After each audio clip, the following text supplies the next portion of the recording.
La isla del hada, de Edgar Allan Poe. Marmontel, en esos cuentos de costumbres que nuestros traductores se obstinan en llamar moral tales, cuentos morales, como si nos burlásemos de su verdadero espíritu, dice: la música es la única habilidad que se disfruta por sí misma. Las demás necesitan testigos. Marmontel confunde aquí el placer que se deriva de oír sonidos agradables con la capacidad de crearlos. La música, como ningún otro talento, no es capaz de producir un goce completo si no existe otra persona para apreciar su ejecución. Este arte solo tiene de común con los demás artes la propiedad de producir efectos, que pueden ser gozados plenamente en la soledad. La idea que el cuentista no ha podido concebir claramente, o que ha sacrificado su expresión a la afición nacional del rasgo de ingenio, es, sin duda, la muy sostenible de que el orden más alto de la música es el que de modo más absoluto se siente cuando estamos completamente solos. La proposición, formulada de esta forma, será inmediatamente admitida por aquellos que aman la lira por sí misma y por sus valores espirituales. Pero existe todavía un placer al alcance de la humanidad doliente, y quizás sea este el único, que debe aún más que la música al disfrute paralelo de la sensación de soledad. Quiero decir, la felicidad que proporciona la contemplación de un paisaje natural. En verdad, el hombre que desea contemplar cara a cara la gloria de Dios sobre la tierra, debe contemplar en soledad esta gloria. A mí, al menos, la presencia no de la vida humana únicamente, sino de la vida en cualquier otra forma que no sea la de los elementos vegetales que crecen sobre el suelo y no tienen voz, es un borrón para el paisaje y está en contraposición con el genio del mismo. Me gusta, en efecto, contemplar los oscuros valles y las rocas grises, y las aguas que silenciosamente sonríen, y los bosques que suspiran en intranquilos ensueños, y las orgullosas y vigilantes montañas que nos miran desde lo alto. Me gusta contemplar estas cosas por sí mismas, pero no aisladamente, sino como colosales miembros de un vasto conjunto animado y consciente, como un todo, cuya forma, la de la esfera, es la más perfecta y comprensiva de todas las estructuras, cuya ruta transcurre entre otros planetas, cuya dócil servidora es la luna, cuyo soberano inmediato es el sol, cuya vida es la eternidad, cuyo pensamiento es Dios, cuyo placer es el conocimiento, cuyos destinos se pierden en la inmensidad, y cuyo conocimiento de nosotros mismos es semejante al que nosotros tenemos de los microbios que infectan el cerebro, un conjunto que, en consecuencia, consideramos tan animado y material como estos microbios deben considerarnos a nosotros. Nuestros telescopios e investigaciones matemáticas aseguran en todos sentidos, y a pesar del confusionismo de la más ignorante clerecía, que el espacio, y por consiguiente el volumen, constituye una importante consideración a los ojos del Todopoderoso. Las órbitas por las que se mueven los astros son las más adaptadas para la evolución sin choque del mayor número posible de cuerpos.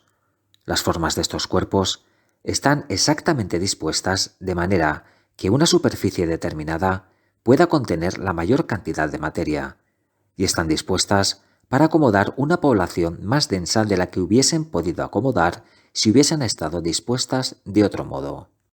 No existe argumento contra la idea, aunque el espacio sea infinito, de que el volumen tiene valor a los ojos de Dios, porque puede haber una infinita materia para llenarlo.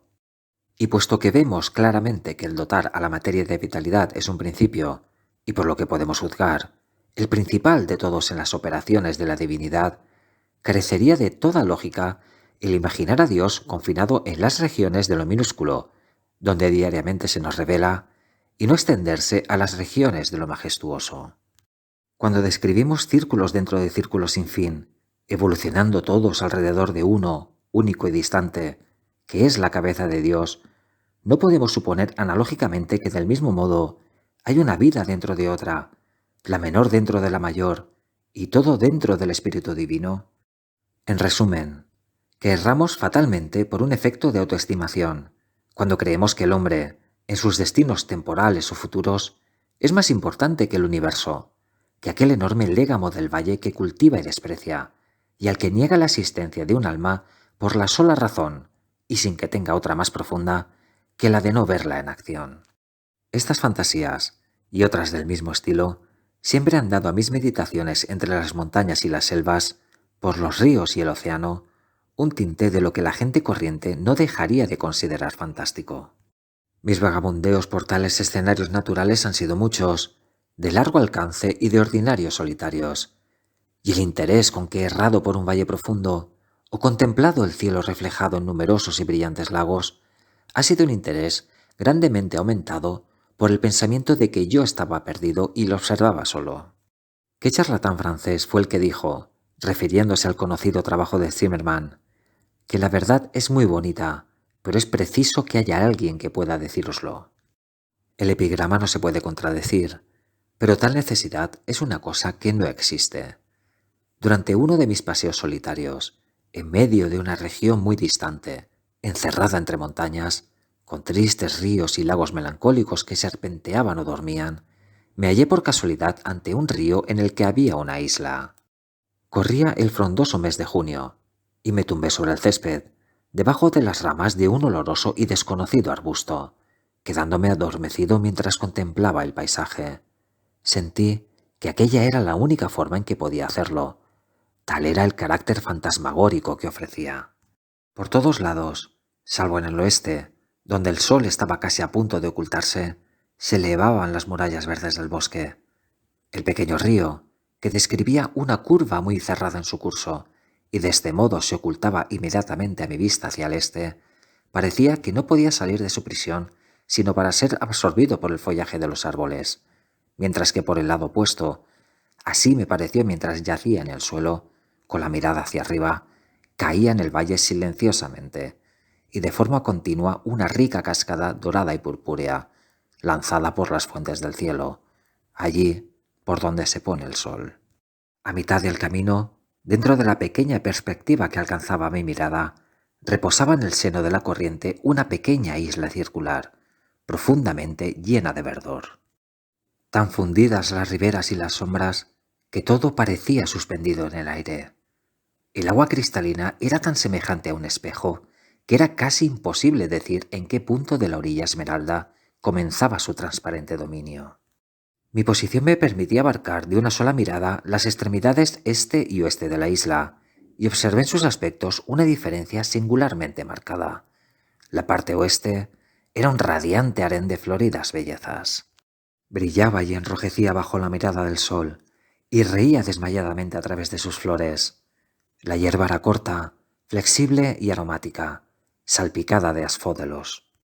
Los árboles eran jóvenes, risueños, erguidos, esbeltos y graciosos, orientales por el follaje y forma, con corteza lisa, lustrosa y parcialmente coloreada.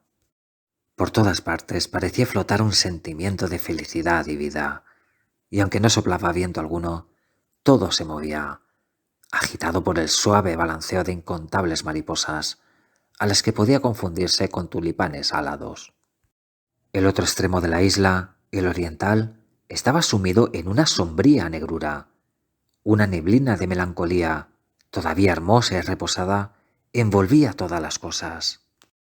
Los árboles eran de un color oscuro, de lúgubre forma y aspecto, retorciéndose en figuras tristes, solemnes y espectrales, que traían a la mente ideas de pesar mortal y muerte prematura. La hierba tenía el tinte profundo de los cipreses, y las puntas de sus briznas colgaban lánguidamente, y entre ellos se elevaban, aquí y allá, muchos toscos montículos, bajos y estrechos, no demasiado largos, que tenían el aspecto de tumbas, aunque desde luego no lo eran, si bien trepaban por todas las partes de su superficie las matas de ruda y de romero. La sombra de los árboles caía pesadamente sobre el agua y parecía quedar allí enterrada, impregnando de oscuridad las profundidades del líquido elemento. Imaginé que cuando el sol bajara más y más, cada sombra se separaría con gesto huraño del tronco que le daba vida, y así, de este modo, sería absorbida por la corriente, en tanto que otras sombras nacerían a cada momento de los árboles, ocupando el lugar de sus difuntas predecesoras. Una vez que esta idea tomó cuerpo en mi imaginación, excitó a ésta en grado sumo, y me quedé extraviado en otros ensueños. Si alguna vez hubo una isla encantada, me dije a mí mismo, Esta es una de ellas. Este es el lugar de unas cuantas hadas gentiles que sobreviven a la destrucción de su raza. ¿Serán suyas estas tumbas verdes? ¿O por el contrario, entregan ellas sus dulces existencias del mismo modo que la humanidad deja las suyas? ¿Será acaso su muerte una consunción melancólica? ¿Entregarán a Dios poco a poco su existencia, como los árboles entregan sus sombras una tras otra, agotando su sustancia lentamente hasta la disolución? Lo que el árbol decadente es para el agua que embebe su sombra, ennegreciéndose cada vez más a medida que devora su presa, ¿no será lo que la vida de las hadas pueda ser a la muerte que las consume? Cuando así meditaba, con los ojos medio cerrados, mientras el sol se hundía rápidamente hacia su ocaso y la mortecina corriente iba deslizándose alrededor de la isla, arrastrando en su seno grandes, resplandecientes y blancas tiras que se habían desprendido de los sicómoros, mientras de este modo soñaba, me pareció que la figura de una de esas hadas con quienes yo había soñado salía lentamente del extremo oeste de la isla, internándose en las tinieblas. Iba erguida en una singular y frágil canoa, y la movía con un simple remo fantasmal. Mientras estuvo sometida a la influencia de los rayos del sol, su actitud parecía indicar alegría, pero se alteró por la angustia cuando pasó a la zona de las sombras.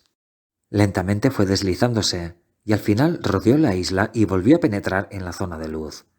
La vuelta que acaba de dar el hada, continué musitando en mi interior, es la vuelta de un breve año de su vida. Ha flotado a través del invierno y a través del verano. Ella está un año más cerca de la muerte, pues yo he podido ver cómo, cuando se acercaba a la zona tenebrosa, su sombra se desprendía de ella y era absorbida por el agua oscura, haciendo ésta todavía más negra. De nuevo apareció el bote con el hada, pero en la actitud de ésta había más de cuidado y de incertidumbre y menos de extasiada alegría. De nuevo flotó desde la luz a la oscuridad, que se acendraba por momentos, y de nuevo su sombra, desprendiéndose de ella, caía en las aguas de ébano, y era absorbida por ellas. Una vez y otra describió el circuito alrededor de la isla, mientras el sol se precipitaba en su caída, y cada vez que salía a la luz se observaba mayor pesar en su persona. Tornábase más débil, más abatida y más desdibujada, y cada vez que se internaba en la oscuridad se le desprendía una sombra de progresiva negrura. Finalmente, cuando el sol había desaparecido por completo, el hada, puro fantasma de sí misma, penetró desconsoladamente con su barca en la región del río de Ébano. No puedo decir si volvió a salir de allí, pues la oscuridad cubrió todas las cosas, y ya no volví a contemplar su mágica figura.